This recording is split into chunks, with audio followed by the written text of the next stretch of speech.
Applaudis les seigneurs.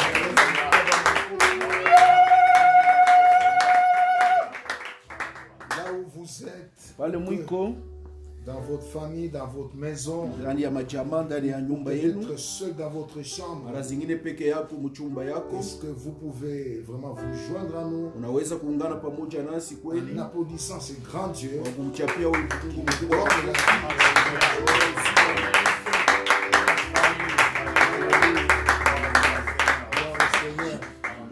Nous sommes très heureux de nous retrouver encore ce dimanche. Et nous bénissons grandement le Seigneur qui nous a réveillés ce matin. Nous a encore donné le souffle de vie pour que par ce média nous puissions vraiment entrer en contact avec vous. Et nous savons que vous êtes nombreux à nous suivre en ce moment. Et nous vous encourageons de le faire. Et pendant que vous serez en train de suivre, faites-nous signe que vous êtes avec nous. Ne restez pas indifférents. Ça nous encourage. Et réellement, nous ne prêchons pas dans le désert, mais il y a des gens qui nous suivent. Faites signe de temps en temps. Que Dieu vous bénisse. Nous allons demander à notre frère patient de prier pour l'ouverture de notre séance. Tu es notre Seigneur, notre Créateur, notre Dieu et notre Père. Nous voulons pendant ce moment te rendre multiples actions de grâce parce que tu nous as permis de nous réveiller ce matin. Et tu as permis à ce que nous puissions être à l'écoute de ta parole. Cette parole qui nous donne la vie, cette parole par laquelle toutes choses ont été créées. Nous voulons, Jésus-Christ de Nazareth, que tu puisses régner pendant ce temps, dès cette minute jusqu'à ce que nous terminerons cette séance. Nous voulons que ta présence soit manifeste dans nos cœurs et dans la vie de quiconque est en train de nous suivre à travers le monde entier. Permets à ce que l'huile fraîche, que la puissance du Saint-Esprit descende sur ton serviteur afin qu'il nous annonce des oracles venant de toi. Ce que tu lui as révélé dans le secret, nous voulons, Seigneur, qu'il nous annonce cela. Nous voulons, Père de gloire, que ta présence nous fasse du bien et que tout ce qui n'est pas de toi puisse être détruit au nom de Jésus-Christ. Nous voulons proclamer la liberté du Saint-Esprit dans nos cœurs ainsi que dans nos esprits pour que nous puissions être bénis pendant ce temps. C'est au nom de Jésus-Christ de Nazareth que nous avons ainsi prié en recommandant toutes choses entre tes mains et nous disons tous Amen. Amen. Que Dieu soit béni. Amen. Alors ce matin, comme je l'ai dit au départ, nous sommes très heureux de vous savoir nombreux en train de nous suivre. Et nous bénissons le Seigneur. Et nous bénissons aussi l'équipe qui nous accompagne dans ce travail. Et aujourd'hui, nous allons parler de la foi. C'est vraiment le message que le Seigneur m'a mis à cœur depuis la semaine. Je sentais ce message monter, descendre dans mon cœur. Et c'est ainsi que je suis resté pendant un temps à l'écoute de Dieu pour comprendre ce qu'il allait dire à son peuple. J'aimerais vous dire ce matin que vous serez richement bénis par le message de ce matin. Que Dieu soit béni. Nous ne prêchons pas seulement aux gens de l'église Rama, car il y a plusieurs personnes qui nous suivent en ce moment, et cela c'est à travers le monde. D'autres sont en plein sommeil, et dès qu'ils se réveilleront, ils vont nous rejoindre sur la page. Nous avons beaucoup de témoignages comme ça. Nous bénissons Dieu pour ça. Et si vous avez quelqu'un à côté de vous, dans l'autre chambre, ou un voisin qui n'écoute pas la parole, qui ne suit pas les messages, tu peux l'inviter rapidement pour qu'il puisse nous rejoindre ici.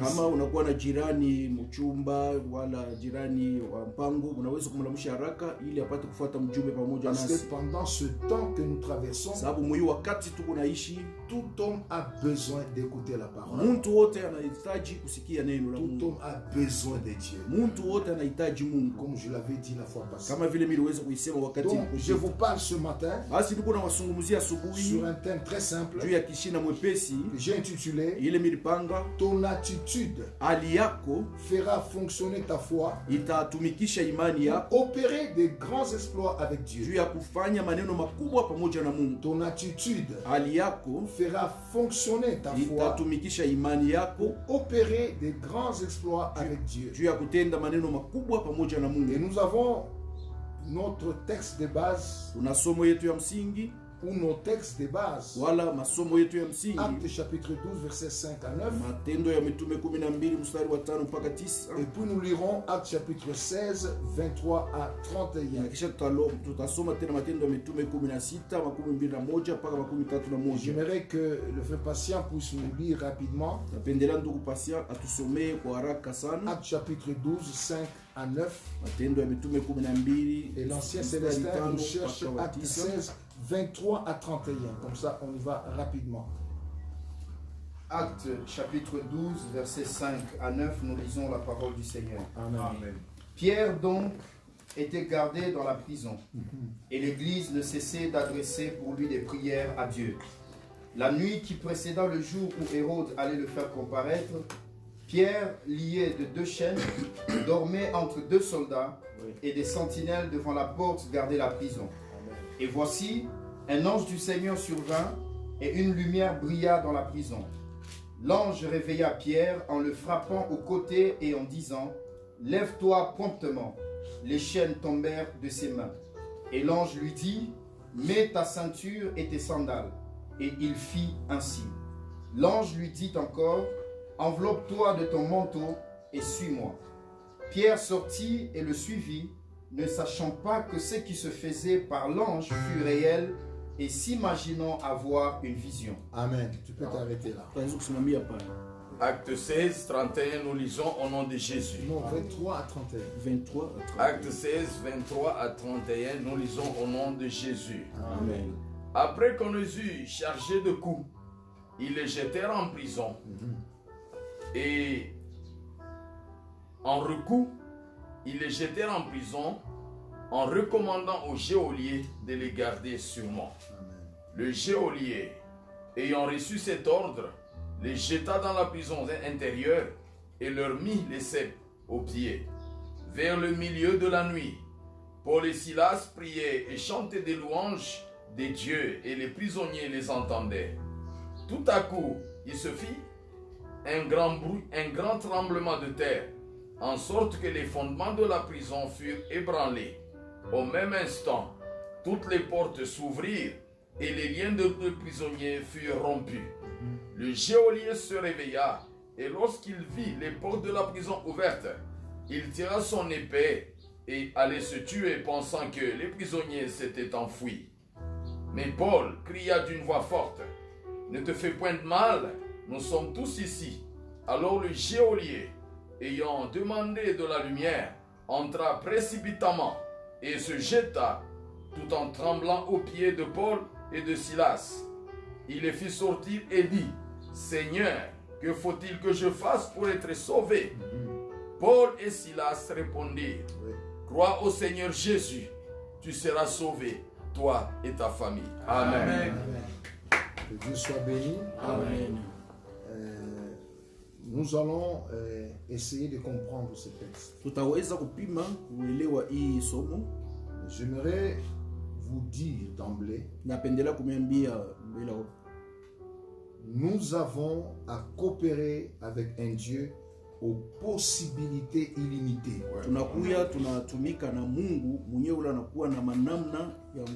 Et la foi de chacun d'entre nous joue un grand rôle pour voir les possibilités illimitées de Dieu.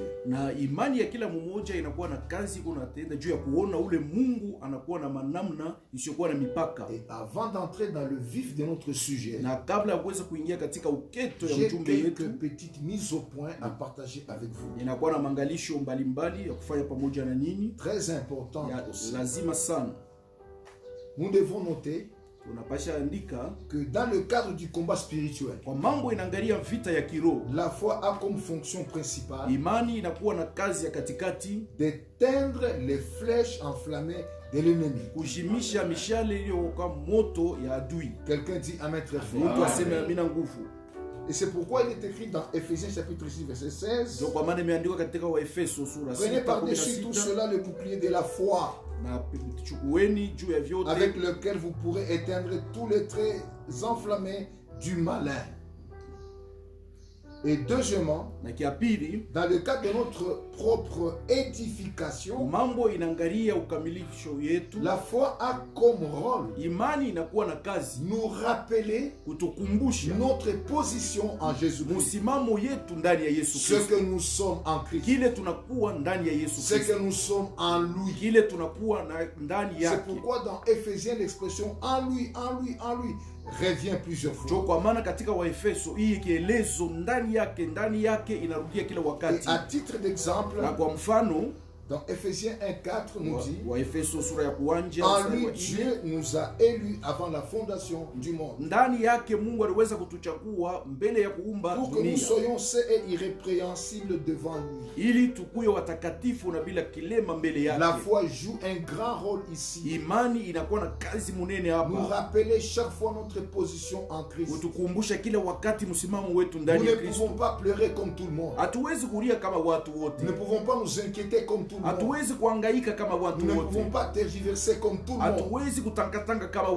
La foi que nous avons en Jésus-Christ nous rappellera toujours notre position en Jésus-Christ. Quelqu'un dit Amen très fort. Amen. Et troisièmement, comme mise au point, dans le cadre de notre épanouissement à tous égards, la foi a comme but, n'oublie pas de dire amen très fort, la foi a comme but de renverser les forteresses dans lesquelles plusieurs sont renfermés. Et lesquelles forteresses nous limitent à tout point de vue.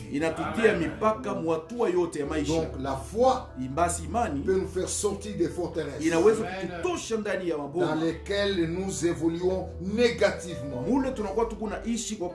par des pensées négatives, des expériences traumatiques, ce que nous voyons les autres connaître comme problème. Ça nous affecte d'une manière ou d'une autre, et ça nous plonge dans une forteresse, des pensées négatives, un mauvais modèle à suivre, et souvent ça brise même notre foi, et dans la plupart des cas ça nous empêche même de croire à la parole de Dieu par laquelle nous sommes bénis par le Seigneur. Et la Bible dit les larmes avec lesquelles nous combattons ne sont pas charnelles, mais elles sont puissantes par la vertu de Dieu pour renverser des forteresses. Dites amen très fort. Je n'ai pas beaucoup de temps à vous expliquer qu'est-ce qu'une forteresse en fait. Mais je crois que ceux de notre connaissent ce que c'est une forteresse. Et c'est la foi qui agit. Parce que les âmes avec lesquelles nous combattons, qui ne sont pas charnelles, la foi aussi s'y trouve. Que Dieu soit béni. Alors notre prédication de ce matin va pivoter autour de quelques personnages bibliques que nous avons cités au début de notre entretien. Le premier, c'est l'apôtre Pierre, que nous avons lu dans Actes 12, 5 à 9. Et le deuxième, c'est l'apôtre Paul, accompagné de Silas, que nous avons lu dans Actes 16, 23 à 31. Je commence par quelques similarités. Tous étaient apôtres. Que ce soit Silas, que ce soit Pierre, tous étaient apôtres, appelés par le même Seigneur, arrêtés et emprisonnés pour la même cause, c'est-à-dire la cause du royaume. C'est pourquoi on les avait emprisonnés. Et je vous signale ici en passant que dans le cas de l'apôtre Pierre en son temps, Hérode était sur le point de le décapiter, comme il avait fait avec Jean-Baptiste. Heureusement, l'église priait pour lui. Et dans ce contexte, la prison symbolisait le combat contre leur destinée et contre le plan de Dieu. Quelqu'un dit Amen. Amen. Et par moments, si vous avez un regard spirituel à travers l'histoire du monde, l'histoire de l'humanité, vous serez d'accord avec moi, comme la Bible le prouve dans Apocalypse, tous les combats que nous connaissons à travers le monde, l'ennemi le plus visé, c'est l'église. Alléluia. Amen. Il faut que les croyants sachent cela et qu'ils se tiennent vraiment debout. L'ennemi le plus visé, c'est l'église. Quand Hérode avait donné l'ordre de tuer tous les enfants de moins de 2 ans, la personne qu'il visait, c'était Jésus. Mais Dieu a épargné. C'est pourquoi Jésus est allé jusque jusqu'à remplir toute sa destinée. Ndio maana Yesu alifikia mkutimiza kifiko yake. L'histoire même de l'église nous apprend beaucoup de choses. Historia yenyewe ya kanisa inatufundisha maneno mengi. Passé dans les pays communistes. Ile ilifanyika mu mainchi ya kikomunista. Eh bien, l'ennemi le plus visé, adui unio ulikuwa kunafukuza na tafuta inakuwa ni paka kanisa. Et c'est comme ça que nos deux bien-aimés ici, ndio kwa maana wapendwa baba wetu wawili, mtume Petro et l'apôtre Pierre, na mtume des pions vraiment et plein d'impact que Dieu devait utiliser pour l'expansion de l'église. Ils étaient arrêtés. Dites amen très fort. Donc la prison symbolisait le combat contre leur destinée et contre le plan de Dieu. Ça c'est en ce qui concerne les similarités. Mais il y a aussi quelques différences. Premièrement, la différence se situe au niveau de l'attitude de chacun. L'attitude face à la situation qu'il vivait. Et puis deuxième phase où se situe la différence, c'est au niveau de l'exaucement de Dieu. Cet exaucement de Dieu était diamétralement différent. Et leur attitude face à la situation a déterminé aussi le fonctionnement de la foi de chacun. J'aimerais te dire, pendant ce temps qui court, ton attitude peut te rendre pur, tout comme ton attitude, lorsqu'elle est négative, ça peut te rendre pire. C'est à toi de choisir quelle attitude de prendre. Alléluia. Même l'exaucement de tes prières pendant ce temps dépend aussi de ta foi, de ton attitude. Mais sinon tu vas rester là en train de pleurer, tu vas rester là en train de contempler seulement, de regarder seulement ce qui se passe à travers le monde. Et c'est faire trop de soucis, alors au-dessus de ta tête, n'oublie pas de dire amen très fort, il y a un Dieu aux possibilités illimitées. Alléluia. Alléluia. Donc ça c'est quelques différences qu'on a pu constater. C'était au niveau de leurs attitudes et aussi au niveau de l'exaucement de Dieu dans leur prière. Le cas de Pierre, nous pouvons dire il n'a pas saisi le temps pour chercher Dieu. Son attitude en prison était indifférente, totalement indifférente. C'est pourquoi la Bible nous signale, premièrement, il s'était déshabillé et dormait. Et ceci est le prototype d'un homme complètement abattu, attendant le sort que la situation va lui imposer. C'est la médiocrité dans sa destinée. J'aimerais te dire, peuple de Dieu, n'accepte pas une situation t'écraser, ni ta destinée plongée dans la médiocrité. Tu dois réagir, tu dois te lever et poser une attitude d'un homme de foi. Nous disons amen très fort. Nous disons amen très fort. Deuxième chose que nous trouvons chez l'apôtre Pierre, il sortit de la prison grâce à l'intercession de l'église. Lui-même n'a pas prié, lui-même n'a pas manifesté sa foi, et c'était grâce à l'intercession de l'église. Nous pouvons ainsi dire il y avait absence totale du discernement de la gravité de la situation. Il ne savait pas que quelques heures après, ou quelques jours après, il allait être décapité par Hérode. C'était ça le plan de l'ennemi. Il y a quelques temps, qu'Hérode venait de décapiter Jean. Ensuite, Hérode fit mourir Jacques. Ce n'était pas de la blague.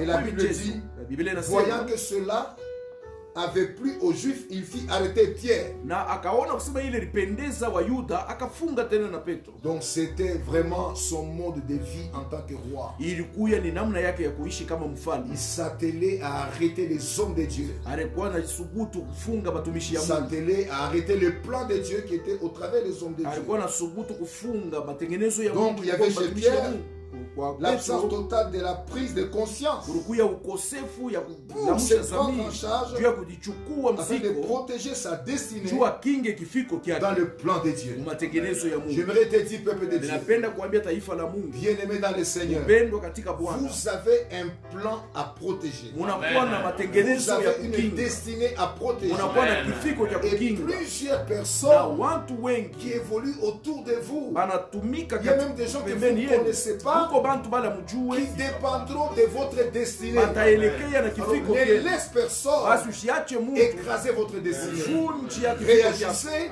tenda devant la face de mbele Dieu. ya uso wa Mungu, Que Dieu soit béni. na Mungu abarikiwe. Et troisième chose que j'ai aussi épinglé Na kitu ya tatu kile miliweza tena kubeba dans l'apôtre Pierre, ndani ya mtume sa Petro, sortie de la prison, kutoka kwake mkifungu, bien que surnaturelle, ingawa inakuwa isiyokuwa ya n'était pas dunia hii, spectaculaire. haikuwa ya mshangao, Elle était sans bruit, ilikuwa bila makelele, sans violence, ilikuwa bila sans mtukufu, impact. bila Et lui-même n'était même pas conscient na yeye mwenye kukuwa na de zamiri l'intervention de ya l'ange. kujitia kati kwa malaika. Et il a été libéré, Aliweza kufunguliwa lui seul, ye peke, laissant derrière lui mwenye kuacha tous nyuma les yake prisonniers croupir dans la prison. bafungwa pote benye Il n'a kulala mule laissé aucune mkifungu. sémence, Ashikuache mbeko hata mmoja, aucune trace de son passage. akuache alama hata mmoja prison. mapito yake mule Écoute-moi mkifungu. bien. Unifuate Ne mzuri, meurs pas sans laisser des traces. hapana kufa bila kuacha maalama. Ne finis pas ta vie sur la terre sans laisser des Usimalize traces. maisha yako mudunia bila Sur cette kuacha trace maalama, des hommes, hata muifa Dieu t'a batu. placé quelque part Mungu alikuweka fazi pour que fulani tu laisses une trace quelque juu part. uache alama mwa Même fulani. dans l'église où tu évolues, Hata mkanisa mule tu dois y ukunateka laisser des traces. unapasha kuacha Le alama. jour où tu partiras, Siku les utatoka gens se souviendront bantu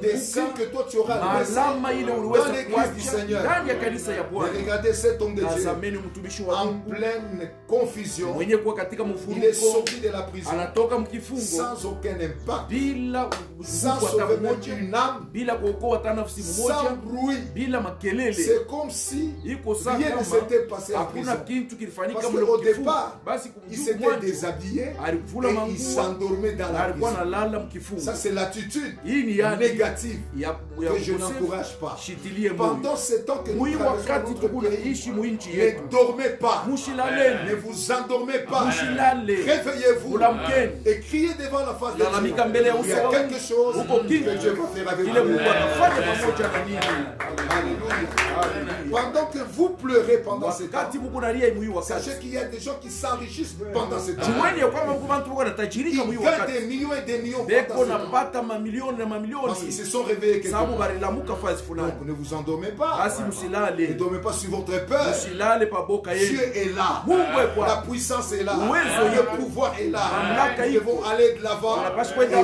Dieu nous mbele bénira. na Mungu atatubariki. Si tu as peur, Kama kuna tu boka vas mourir avec ta peur. utakufa na Parce que boka la yako. Bible dit, Sababu Biblia inasema ce que tu crains, kile kunaongoka c'est ce qui t'arrivera. ndio kile kitakufikia. Dis ta main très fort. Sema nena nguvu. Même si encore amène très fort. Sema tena nena Même nguvu. si la pandémie Hata kama pandemia entrait à l'Ikasi, inaingia toi kulikasi, tu ne seras pas touché. wewe hautaguswa. Même si la maladie Hata kama magonjwa pénétrait sur ton avenue, itakuya Dieu va mbarabara yenu, t'épargner Mungu toi. C'est la atakuchunga. raison pour laquelle ce soir, Ndiyo kwa maana asubuhi ce ya matin leo, plutôt, asubuhi je ya vais te leo, parler de la na kwa foi. kuzungumzia juu ya Comme imani. attitude à adopter. Kama hali inapaswa Pendant kuwa l'état nayo difficile. ni wakati ya Si Mungu. j'étais à ta place, Kama ndiko nafasi yako, unapaswa kuchapa makofi Mungu. Haleluya.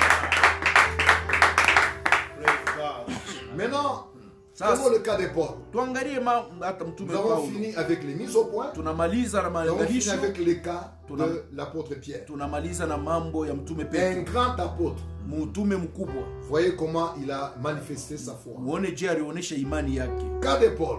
Mambo Et inaangalia de Sila. Paulo na Silas. Ils ont saisi le temps de Dieu. Balikamata na kushika wakati ya Ils ont eu Mungu. le discernement du temps. Balikuwa na upambanuo ya wakati Et ils ont adopté na baliweza une kulichukulia attitude hali qui a mmoja fait fonctionner leur foi. ilitumikisha imani Dis yao. ta main très fort. Sema mina nguvu. Ils ont adopté une attitude Baliweza kuchukua hali qui a fait fonctionner leur foi. ilitumikisha imani yao. Bref, Ils étaient dynamiques en prison.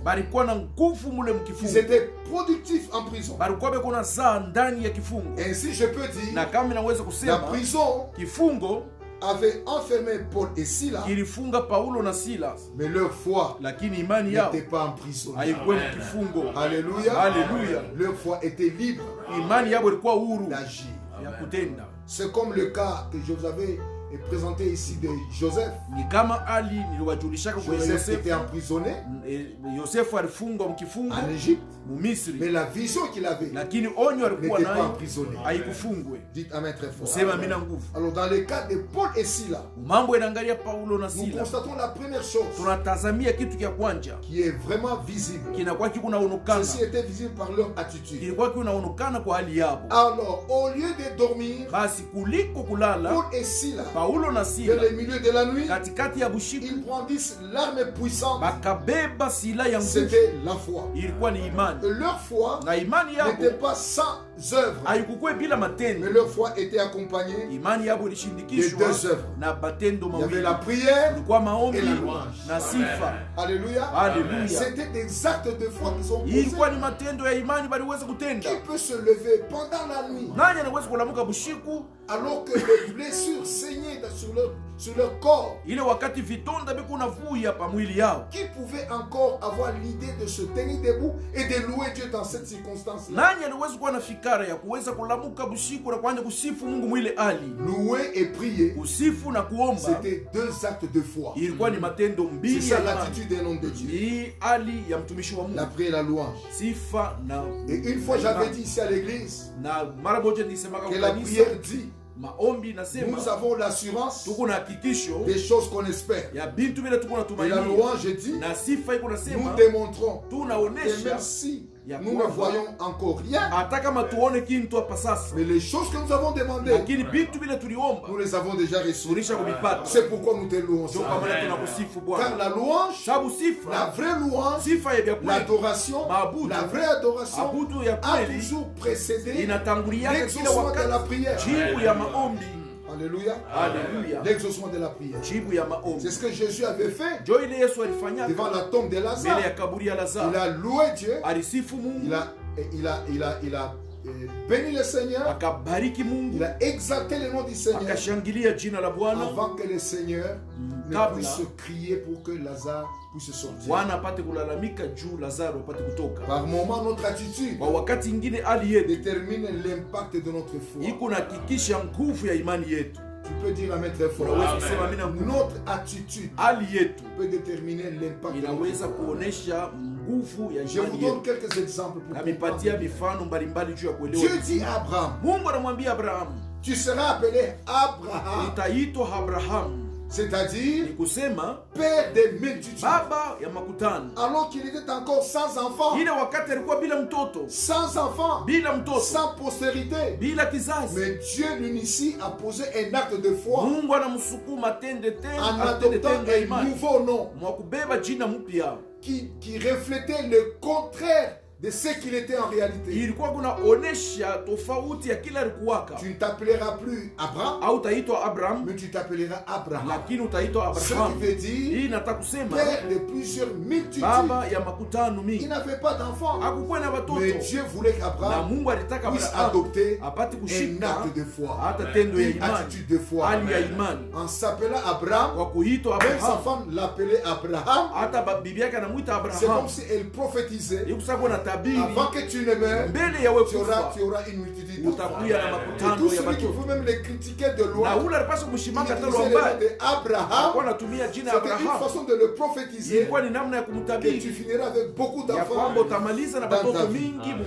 Par moment, notre attitude, comme je venais de le dire, détermine l'impact de notre foi. Quelqu'un dit amen très fort. Deuxième exemple. Pour terminer avec cet exemple, Dieu dit à Abraham, tu seras appelé Abraham. C'est-à-dire père des multitudes. Alors qu'il était encore sans enfant. Je me permets aussi ce matin de t'appeler travailleur. Et tu es encore jeune. Je me permets aussi ce matin de t'appeler fécond. Moi bana.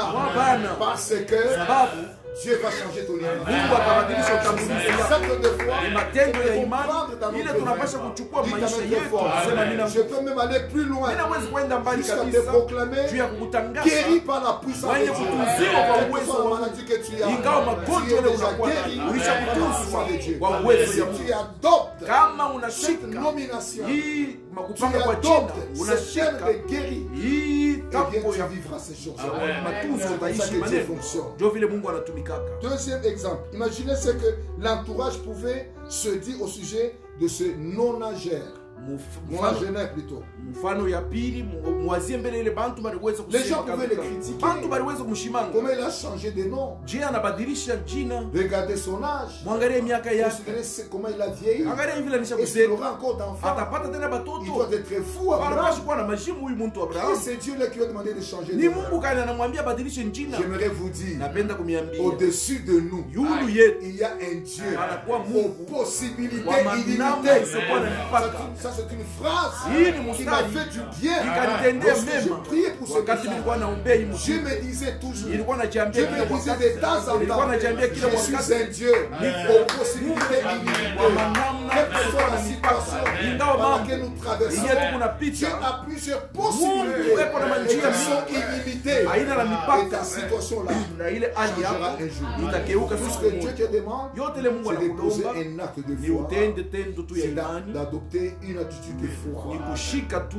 hali Deuxième ya imani. exemple. Mfano ya Et pili, ça, c'est très fort. hii inakuwa ya nguvu. Dans Ésaïe 53, versets 1 à 3, Isaya makumi Nous n'allons pas tatu lire. mstari wa kwanza mpaka tano. Dieu tunasoma. ordonne Mungu anamuru par prophétie kwa unabii à une femme stérile kwa mwanamke wa non mtasa, seulement de se réjouir hapana tu afurahi alors qu'elle n'a pas encore d'enfant, ile wakati asiyakuwa na mais mtoto, bien plus d'élargir na juu anenepeshe l'espace de Satan upana ya pour ema accueillir yake, bientôt juu ya là, kupokea sasa énormément de fils. apokee batoto mingi. Et dans la suite du verset, Na yafuatayo la ya Bible mstari, dit, Biblia inasema car tu te répandras sababu utainuka à gauche kushoto et à droite, na kuume, et ta postérité na kizazi kyako envahira les kitatawala nations et mataifa peuplera na les itajaza villes désertes. hata mamiji yenye kuwa Dieu ya a demandé à jangwa. cette femme stérile Mungu alilomba huyu mwanamke mutasa d'élargir l'espace de Satan. anenepeshe mipaka ya Parce ema que sa yake, postérité était en train sababu de venir. kizazi kyake kilikuwa chiko Et elle nakuja, s'est mise à na travailler, alianja kutumika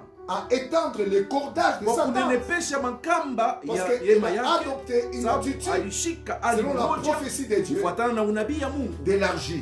ya kunenepesha. Elle n'avait pas encore d'enfant, Akukuwe na elle mtoto, n'avait pas encore de postérité. akukuwe na Mais kizazi. Dieu commence par lui dire, Mungu anaanja mbele kumwambia, régis-toi, toi stérile. furahi we mtasa, Régis-toi, toi stérile. furahi we mtasa. C'est comme si Ni kama Dieu Mungu lui présentait déjà les enfants. alikuwa anamuonesha Elle batoto, voyait les enfants dans sa vision. alikuwa anaona batoto Et Dieu mgonjwa lui yake, demande d'adopter une attitude. na Mungu anamwambia bebe hali Positive. moja ya De se mzuri réjouir. ya kufurahi. J'aimerais crier haut et fort. Napenda kulalamika La kwa joie de l'éternel. furahi ya C'est ça milele, notre force. ndio nguvu yetu. Vous devez vous réjouir, Unapaswa quelle que kufurahi soit la situation ingawa par mambo laquelle tu peux passer. yenye unaweza C'est une kupita, attitude ni hali de mmoja foi. ya imani, C'est un acte inakuwa ni tendo de foi. ya imani. Que Dieu soit béni. Na Mungu abarikiwe. Donc la prière Basi maombi et la louange na sifa en tant qu'acte de kama foi, matendo ya imani, n'oublie pas de dire Amen, usisahau kusema amina, deviennent inakuja des détergents de la foi. inakuja tena vyombo vile vya imani, Aussi des vitamines de la foi. inakuwa tena mavitamini ya imani. Quand vous prenez ces attitudes, Wakati munabeba hii mahali, ça va rendre votre foi plus pure. itatakasa imani yenu. C'est ça, détergent de la foi. Njo C'est ça le ile rôle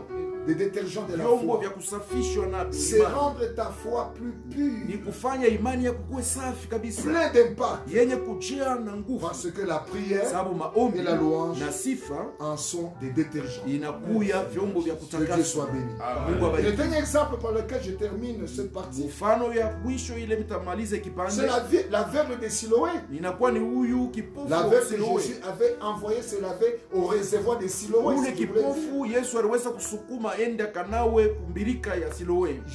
Jésus a commencé par activer sa foi Yesu alianja mbele kuchemusha imani yake par une attitude. kwa hali mmoja, Il lui a dit, akamwambia après lui avoir mis de la boue sur les yeux, kisha kumweka matope pa macho, après avoir appliqué de la boue sur ses yeux, kisha kuweka matope pa macho yake, il a dit à cet aveugle-là, akamwambia huyu kipofu, va, wende te laver, ukanawe réservoir de Siloé. ya Siloé. Jésus voulait que cet homme Na Yesu alipendelea huyu mtu commence à activer sa foi anje mbele kuchamusha en allant imani vers yake, le réservoir, kwenda mbele ya ile mbirika, non pas pour aller prendre l'eau, pour que l'eau puisse devenir un objet de miracle. njoo akabebe maji shukuye L'eau tu devait chombo tout ya simplement muujiza. l'aider à enlever la boue. Maji ilipasha kumsaidia kutosha matope, Mais en allant vers le réservoir, kwenda mbele ya mbirika, il s'est engagé sur le chemin de la foi. alijipana munjia ya Et imani, Dieu a honoré na sa foi. Mungu akaheshimu imani Et yake. quand il est arrivé Na là, wakati alifika il s'est kule lavé. La akajiosha, Bible dit, na Biblia il vit inasema clairement akaona et waziwazi nettement. na kweli Ça c'est kweli. formidable. Hii ni ya Vous mastajabu. voyez que Dieu travaille toujours Unaona Mungu ako anatumika kila avec des wakati attitudes. na Et si mahali. nous optons des attitudes de Kama foi, tunachukua Dieu nous mahali ya bénira imani, Mungu davantage. atatubariki Dites daima. Amen très fort. Amen. Dites Amen très fort. Amen. Et vous voyez, vous vous souvenez bien, vous vous souviendrez bien des 10 lépreux. Mutakumbuka vizuri benye bukoma kumi Ils ont demandé à Christ de les guérir. balilomba Kristo awaponeshe, Jésus a dit non, na Yesu je ne peux pas anasema vous guérir comme ça. sitamiponesha hivi, Vous devez activer votre foi. unapasha mbele kuonesha C'est imani comme ça yenu. qu'il les a déclarés guéris. Njoo vile alibambia En kusema leur demandant mshakutuziwa, d'aller offrir, ase mwende mukatowe donner leur offrande. mukapeleke Au sadaka yenu sacrificateur. kwa makuhani. Et chemin faisant, Mule munjia balikuwa quand bakienda, ils ont commencé la marche, wakati balianja quand Jésus a kwenda, déclaré, wakati Yesu rien ne s'était alisema passé. hakuna kitu La kilifanyika, lèpre était toujours sur leur corps. ukoma bulikuwa paka Mais c'est pamwili yao. quand ils ont obéi, Ni wakati ils ont mis balitii en pratique banatumia l'acte de foi, tendo ya imani aller offrir kwenda au kutoa sacrificateur makuhani une offrande. sadaka. C'est en allant vers Ni kwa ce que Dieu leur kwenda avait demandé mbele de kwa ile faire Mungu alibambia que les na miracles muujiza à coup de route, Munjia ça Mungu s'est accompli. akatimizika. Et que Dieu vous bénisse. Na Mungu alibariki. Et que Dieu vous Nasema Mungu bénisse. alibariki. Vous soutenez encore Ili kunasaidia l'œuvre de tena Dieu kazi ya Mungu par vos peu de moyens que kwa vous manamna avez. yenu kidogo. Vous vous levez de votre maison Munalamuka toka et vous manyumba venez yenu à l'église. na munakuwa Vous kukanisa, trouvez le secrétariat, munakuta vous déposez sekretariat, votre offrande. munapeleka sadaka J'aimerais yenu. vous dire pendant ce Napenda temps, kumwambia huyu Dieu est wakati en train de vous pointer. Mungu ako Il voit anamshota votre kidole, acte de foi anaona tendo et yenu ya Dieu vous imani bénira na Mungu davantage. atajibariki daima. Que Dieu soit béni. Na Mungu abarikiwe. Parce que vous le faites, Sababu munaifanya non pas parce qu'il y a beaucoup de gens qui vous verront passer hapana chumba devant mingi l'église pour batamiona offrir dans kupita le panier de kumbele tout le monde, kutoa mais mukitunga vous le faites par la foi munaifanya parce kwa que imani, vous êtes conscient sababu qu'il munakuwa n'y a na que samiri, Dieu. hakuna kwa paka Que vous Mungu voit. uko kunaniona. Que Dieu vous bénisse. Mungu anibariki. Est-ce qu'on peut vraiment applaudir Basi aussi? tunaweza kumtia pia Bwana makofi. Et ainsi, Na vile pour Paul et Silas, juu ya Paulo na Sila ils ont adopté baliweza kushika deux attitudes. mahali miwili, La prière, maombi, quelqu'un peut dire très na fort. mtu anaweza La kusema deuxième attitude, hali ya c'était pili la ilikuwa louange. sifa, Et cette attitude na ile hali a produit des temps forts, ilizala wakati ya nguvu, des temps de gloire, wakati ya utukufu marqués par des faits spectaculaires. yenye kuchapa na maneno yenye ya mshangao. C'est par ces faits Ni kwa spectaculaires ile maneno ya mshangao que je vais clore mon message nitafunga mjumbe de ce yangu dimanche ya matin. asubuhi ya inga ya Que Dieu leo, soit béni. na Mungu Si abarikiwe. vous avez été béni jusque-là, dites Amen. Kama mlibarikiwa mpaka sasa, msema amina nguvu. Premier fait spectaculaire, Na tendo ya kuanja ya on l'a lu par masajabu, l'ancien Célestin. Mzee Celestin alitusomea hayo. Les fondements de la prison Misingi ya furent gereza ébranlés. ikatikizika, Il n'y avait personne akukwe mtu qui est allé bouger les fondements de alienda la prison. kutikiza misingi ya Aucun gereza. tracteur. Hakuna Nenda maseneta là-bas. mmoja alienda Mais kusukuma la kule. prière Lakini et la maombi louange na sifa a fait de sorte que les fondements de la prison ilifanya ili misingi ya gereza soient ébranlés. ipate kutikizika. Ce matin, Asubuhi ya leo par la foi, kwa imani Dieu va renverser Mungu les atangusha situations qui te limitent mahali ile iko na ou kufanya qui limitent mipaka ta liberté wala inafanya mipaka et ton uhuru bien-être. wako na Au uzuri nom wako. de Jésus-Christ, Jina la il Yesu n'agira pas superficiellement, asitatenda yuluyulu mais il hapana, affectera lakini ces situations à atakusa partir de leurs fondements et racines. ile mambo tokea misingi na mizizi ya. Amen très Kama fort. unaamini sema amina Si tu nguvu, le crois, tu dis Amen kama très fort. unaiamini sema amina Et pour nguvu. libérer Israël, Najua kufungula Dieu avait Israeli, affecté Pharaon Mungu aligusa mbele en tuant Farao son premier-né. kwa kuwa mzaliwa wake Et wa pour kwanza, preuve, na kwa le kionesho même Pharaon ule Farao qui avait mmoja dit qui est l'Éternel alisemaka wa milele ni pour que nani, moi Pharaon je puisse mimi l'obéir, Farao nipate il kumtii. va changer d'avis Akabadilisha Changer de msemo, langage. akabadilisha pour usemi dire juu ya kusema allez, endeni allez servir l'Éternel comme vous me l'avez dit. Dites amen très fort. Deuxième fait spectaculaire en prison. Toutes les portes. Je dis bien toutes les portes. Je répète encore toutes les portes. Pas une seule porte, mais toutes les portes s'ouvrir.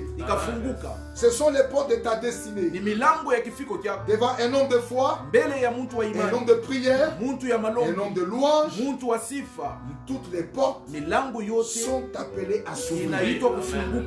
C'est l'option que ta prière, ta louange, ton attitude va imposer à toutes les portes de ta destinée pour que tu sois utile dans ce monde. Et j'aimerais dire encore une fois que les portes de ta vie puissent s'ouvrir pendant ces temps difficiles. Sache que Dieu a la clé de ta porte. Il est en train d'ouvrir ta porte. Si et seulement si tu manifestes la foi suivie par les actes, suivie par les attitudes que j'ai bien annoncées en ces que les portes de ta vie s'ouvrent au nom de Jésus. Jésus a dit un jour, j'ai placé devant toi les portes ouvertes. Alléluia. Il n'y a que la foi qui peut t'ouvrir les yeux pour voir cette porte. Sinon la porte elle est déjà ouverte. La porte elle est déjà là. Mais comme tu es indifférent, tu ne manifestes pas ta foi. Tu es indifférent, inconscient pendant ces moments de pandémie. Toi, tu es inconscient. Tout ce que tu fais, c'est de regarder dans le WhatsApp, c'est de lire ce qui se passe à travers le monde. C'est tout ce que toi tu as à faire. Tu n'as pas un temps où tu peux aller quelque part, chercher encore la face de Dieu, prier le Seigneur, même le louer dans ta chambre, pour que le Dieu du ciel agisse aussi dans ta vie. Comme il l'a fait dans la vie de Paul et de Sila. Que Dieu ouvre les portes de ta vie dans le nom de Jésus.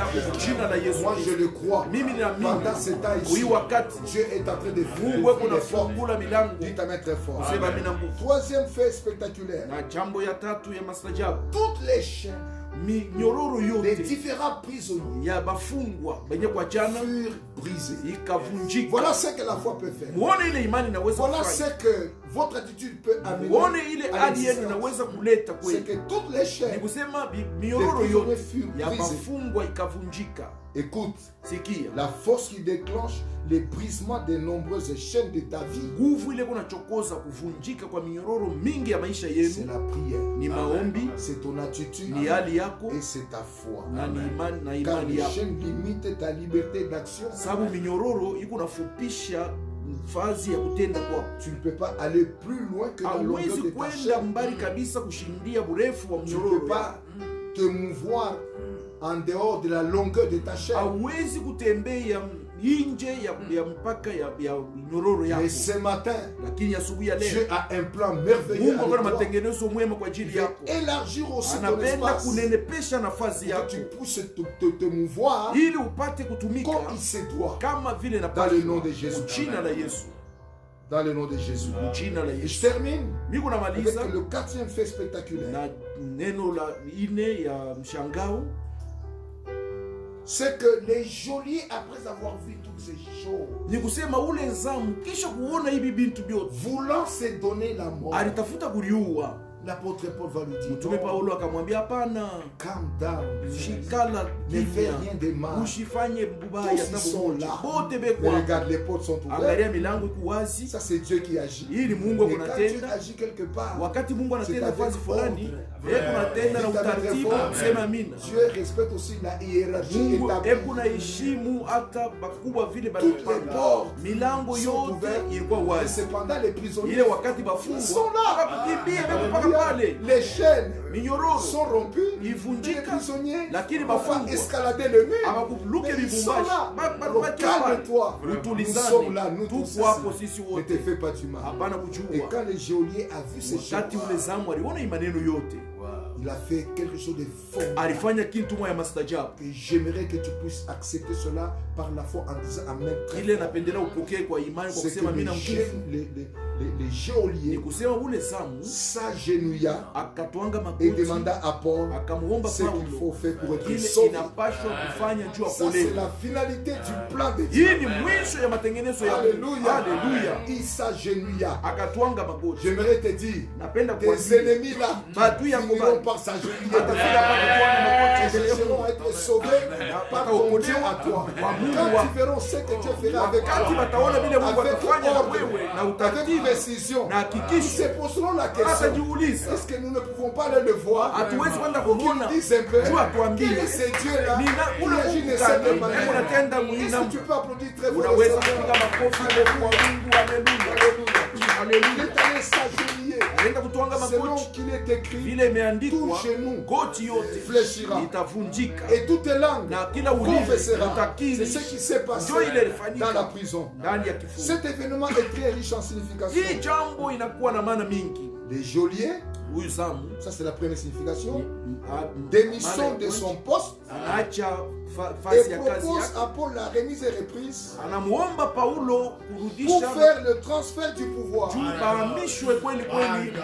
Alléluia. On t'a dominé. C'est toi qui vas dominer.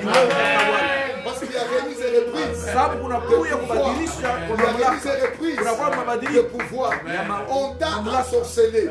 Ceux qui t'ont ensorcelé, ils seront maudits par ton Dieu. Il y a transfert de pouvoir. On t'a escroqué, mais Dieu va t'enrichir. Parce que les gens verront qu'il y a un transfert de pouvoir. On t'a toujours donné, mais c'est toi qui donneras. On t'a toujours transporté, mais c'est toi qui transporteras. Je suis en train de voir ici une belle Jeep qui est en train de venir dans ta destinée. On est reçu l'occasion de transporter d'autres personnes. Tu ne seras pas esclave, toujours esclave des autres personnes, mais toi aussi, tu vas aider d'autres personnes.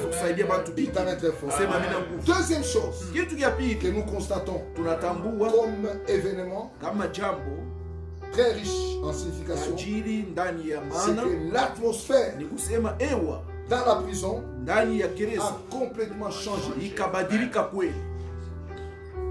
Au lieu que ça soit un lieu de souffrance,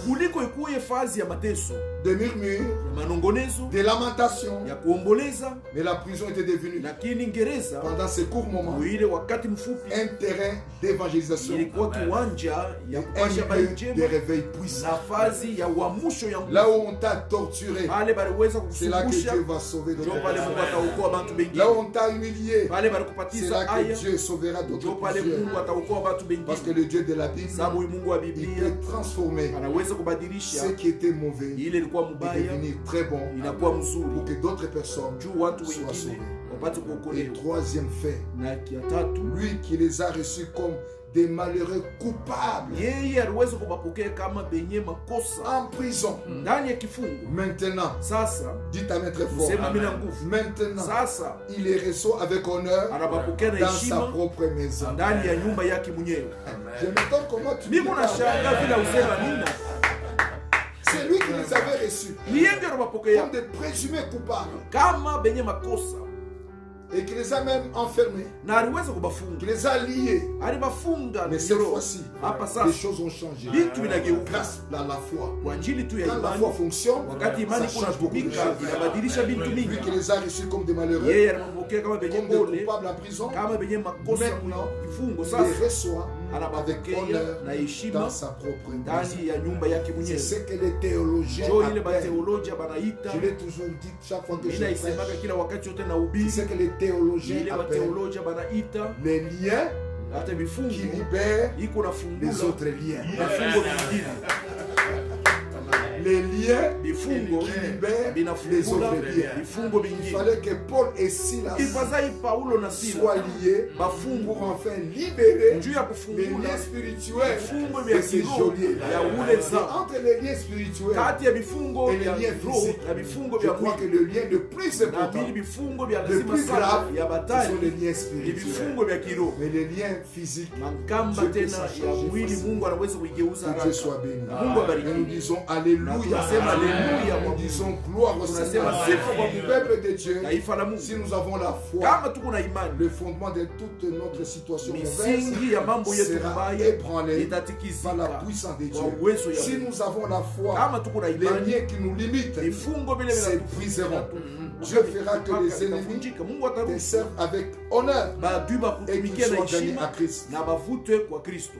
Si nous avons la foi, Kama tuko na imani, beaucoup de choses vont se passer dans nos vies. vitu mingi vitafanyika maisha Et je yetu. termine en vous disant, Inamaliza kwa kuambia l'élément déclencheur neno ile kuna de chokoza la foi, c'est imani notre attitude. ni hali yetu, Notre attitude. hali yetu.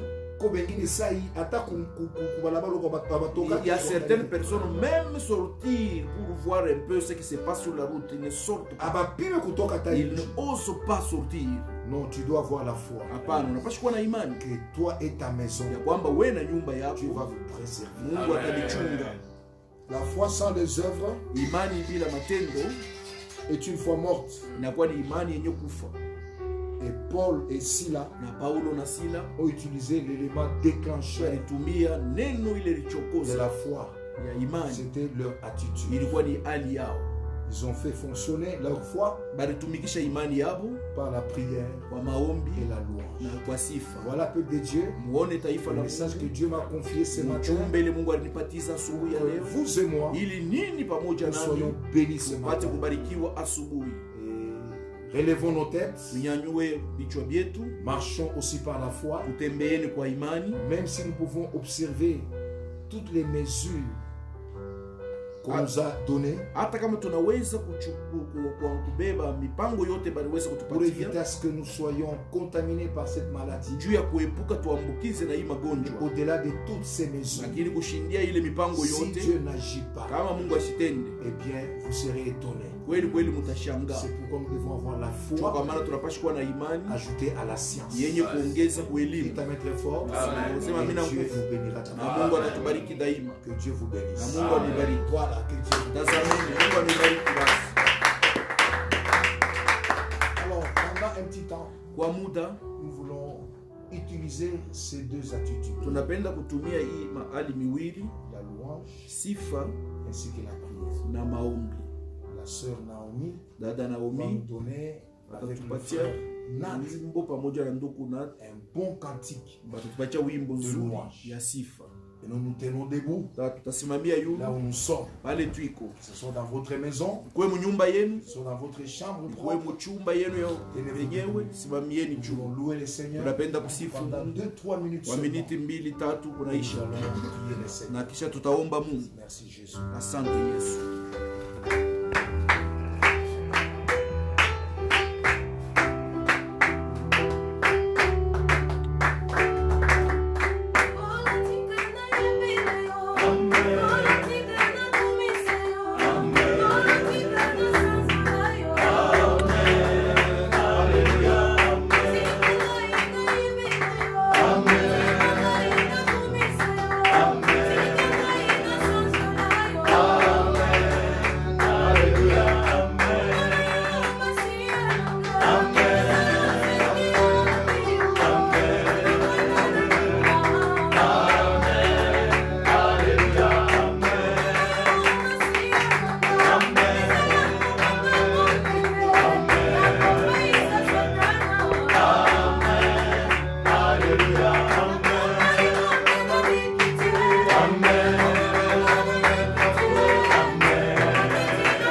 va élever sa voix. Là où vous êtes en famille, là où vous êtes en train de nous suivre par le média, tiens-toi debout. Tenez-vous debout aussi. Priez le Seigneur que Dieu nous aide, que Dieu nous bénisse, et que tous ces faits miraculeux nous avons ce soir. Oh Seigneur,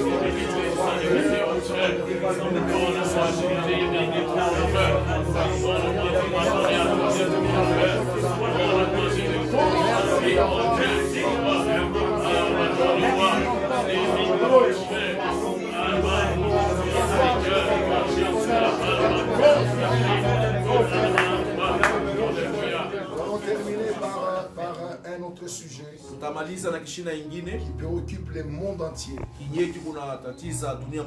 Nous allons faire ébranler par notre foi les fondements de la pandémie. Les fondements de la pandémie. Ça a un fondement quelque part sur le plan spirituel. Briser ça. Et sache que là où tu es devant un Dieu aux possibilités illimitées. Dieu va exaucer ta prière. Et cette épidémie ici puisse s'arrêter. Prions le Seigneur. Brisons le fils. Et prenons le